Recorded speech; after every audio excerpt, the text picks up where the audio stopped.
U.S. President Donald Trump said on Wednesday he will impose an additional 25% tariff on imported cars and some auto parts. Nations scrambling as U.S. President Donald Trump announced his plans for his long-promised tariffs on automotive imports. Rather than engaging in a public battle of words or issuing political threats, Japan's response to the tariffs was to focus inward.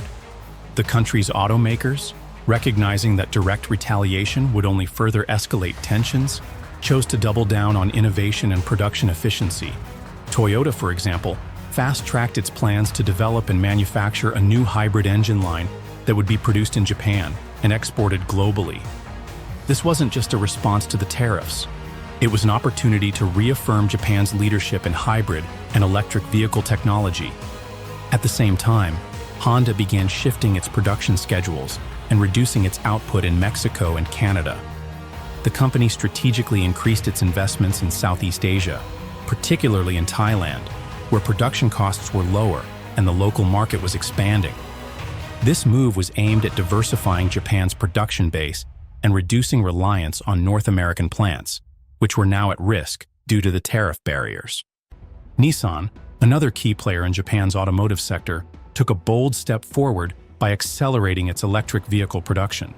The company had already been at the forefront of developing affordable, battery-powered vehicles, but now it doubled down on its commitment to bringing these vehicles to market faster. These compact electric vehicles were designed with the U.S. middle class in mind, offering affordability and fuel efficiency at a time when American automakers were still struggling with production delays and rising costs. These moves were not spontaneous. They were part of a much larger, long-term strategy that Japan had been planning for years. In fact, Japan had anticipated something like this happening as early as 2018, during the first round of Trump-era tariffs.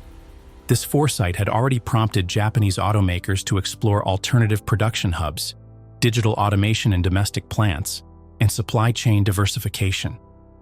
When the tariffs came, Japan's automakers were ready. They were prepared to shift their production away from North America, pivoting to Southeast Asia and other global markets to maintain their competitive edge. Rather than making rash decisions, Japan's automakers stayed focused on long-term goals.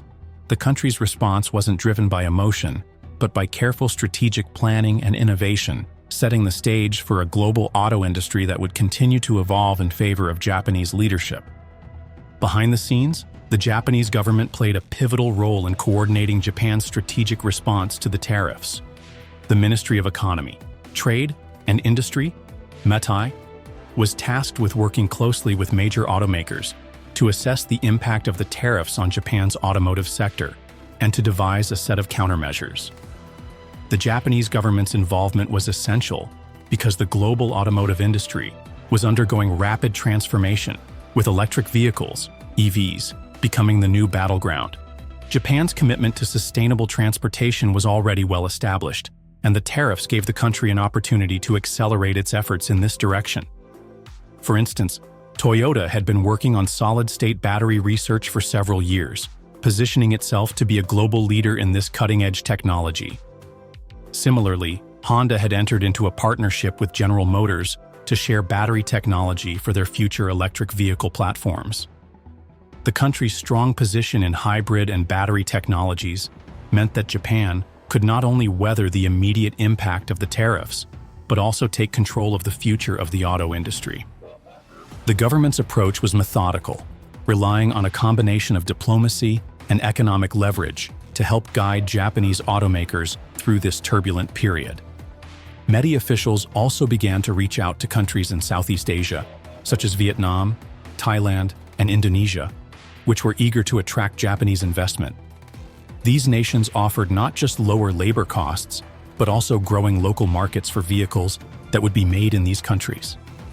Japan's government understood that the automotive industry was changing at a rapid pace. The transition to electric vehicles would redefine the market and present new challenges and opportunities. By aligning governmental efforts with corporate strategies, Japan ensured that its automakers would not only survive the tariff crisis, but would continue to lead the global auto industry through technological innovation. As Japan's automakers scrambled to shift production from North America to other regions, the Southeast Asian market quickly became the new focus.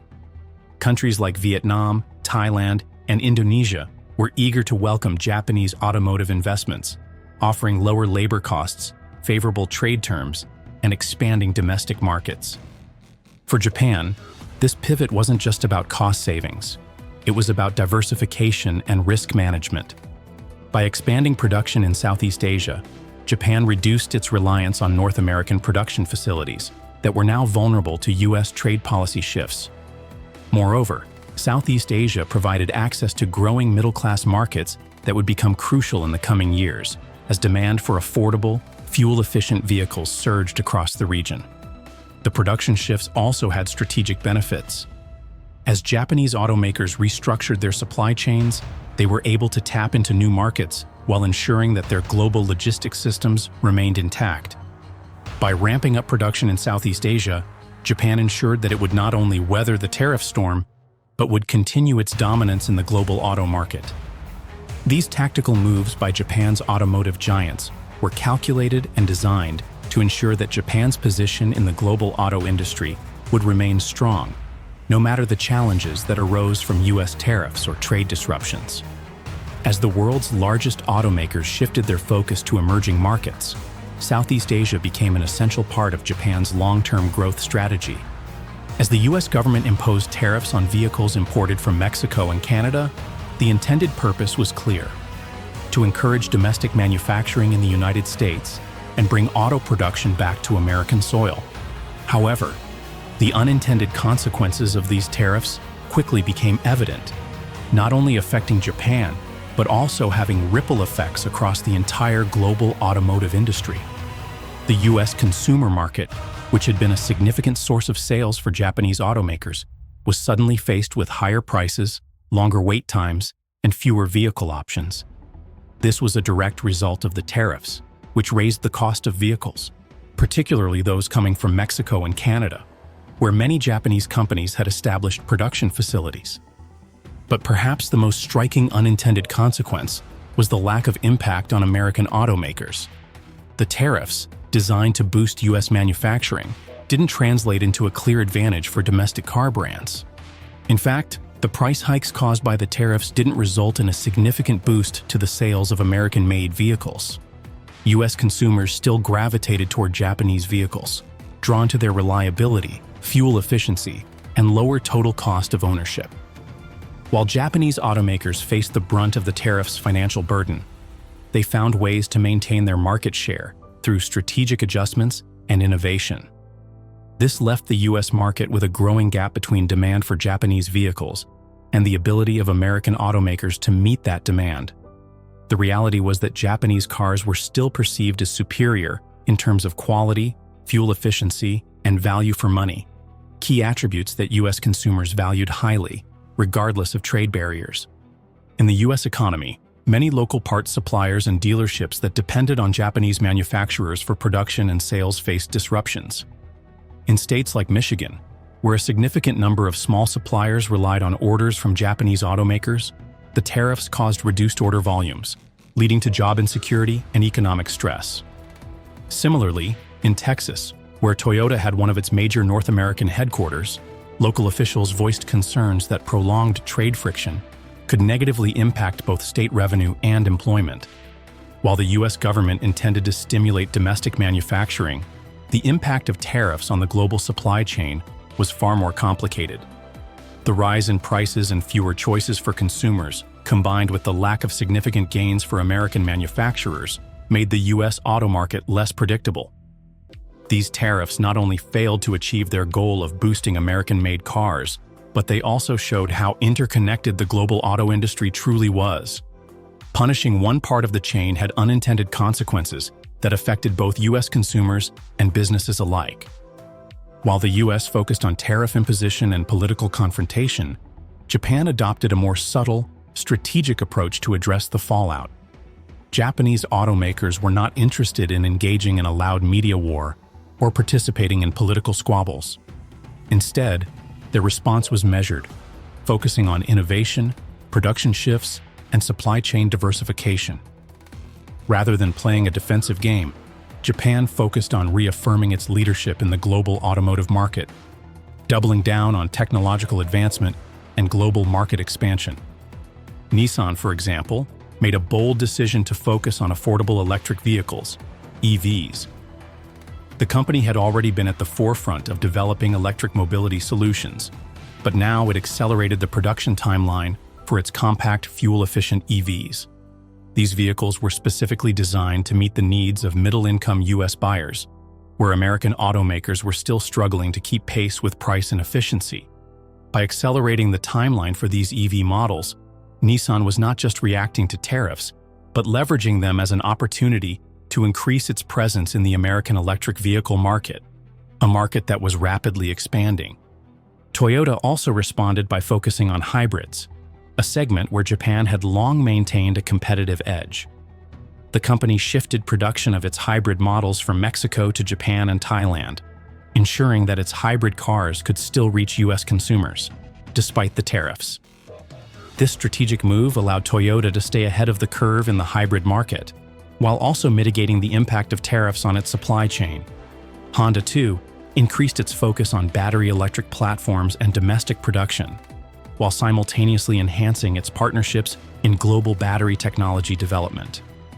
Instead of merely responding to the tariffs with defensive actions, Japan's automotive giants were actively positioning themselves for future growth. Their strategy involved a combination of investments in new technologies, shifts in production hubs, and reduced dependence on U.S. plants that were vulnerable to political shifts.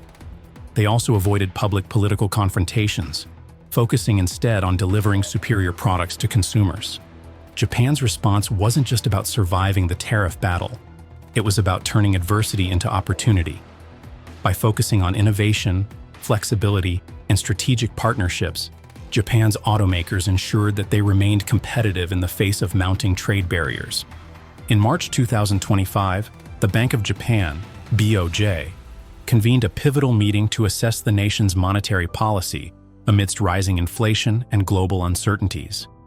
The discussions revealed a division among policymakers regarding the timing of potential interest rate hikes. Some members advocated for immediate action, citing domestic inflationary pressures, particularly from food costs and wage growth, which had sustained inflation above the BOJ's 2% target for nearly 3 years. Conversely, others expressed caution, highlighting the risks associated with U.S. tariff policies under the Trump administration, which could adversely affect Japan's export-dependent economy. Ultimately, the BOJ maintained interest rates at 0.5%, with Governor Kazuo Ueda emphasizing the need to navigate global economic uncertainties carefully. Facing mounting public concern over escalating prices, Prime Minister Shigeru Ishiba pledged to implement robust measures to counteract inflation. In a meeting with Tetsuo Saito, leader of the coalition partner Komeito, Ishiba committed to utilizing existing policy frameworks, including the current fiscal year's supplementary budget and the draft budget for the upcoming fiscal year, to address the issue without introducing new expenditures. Saito conveyed that Ishiba aimed to swiftly introduce these measures following the passage of the next fiscal year's budget. These initiatives were perceived as a strategic effort to bolster public support ahead of the House of Councilors election, amid declining approval ratings due to previous controversial policies. The BOJ's March meeting underscored the institution's vigilance concerning food-driven inflationary pressures and the potential impact of U.S. trade policies. Policymakers acknowledged that rising food prices, especially staples like rice, had significantly contributed to sustained inflation. Governor Ueda highlighted the necessity of monitoring U.S. tariff developments, given their potential to introduce volatility into global markets and pose challenges to Japan's economic stability. The BOJ emphasized its readiness to adjust monetary policy proactively, including the possibility of raising interest rates, to achieve and maintain its inflation target, despite potential financial implications. In response to persistent inflation and to stimulate economic growth, Prime Minister Ishiba's administration unveiled a $250 billion economic stimulus package. This comprehensive plan aimed to boost individual incomes and spur economic activity through various measures, including investments in digital innovation and semiconductors, allocating funds to enhance technological capabilities and competitiveness. Cash handouts and energy subsidies, providing direct financial support to low-income households to alleviate the burden of rising living costs. Tax reforms, proposing an increase in the minimum salary threshold for income tax, potentially encouraging greater workforce participation, particularly among women. While these measures were designed to address immediate economic challenges, they also sparked debates regarding fiscal responsibility and the potential for increased income inequality. The stimulus package highlighted the administration's commitment to achieving sustainable wage growth and economic revitalization, even as it navigated complex political dynamics following a loss of majority in the lower house of parliament. The announcement of Prime Minister Ishiba's anti-inflation measures had a positive impact on financial markets. The Nikkei 225 index rose by 0.7%, or 246.75 points, closing at 38,027.29. This uptick reflected investor optimism regarding the government's proactive stance on economic challenges. However, market participants remained cautious, closely monitoring the implementation and effectiveness of the proposed measures, as well as potential global economic developments, including U.S. trade policies and their implications for Japan's export-driven economy.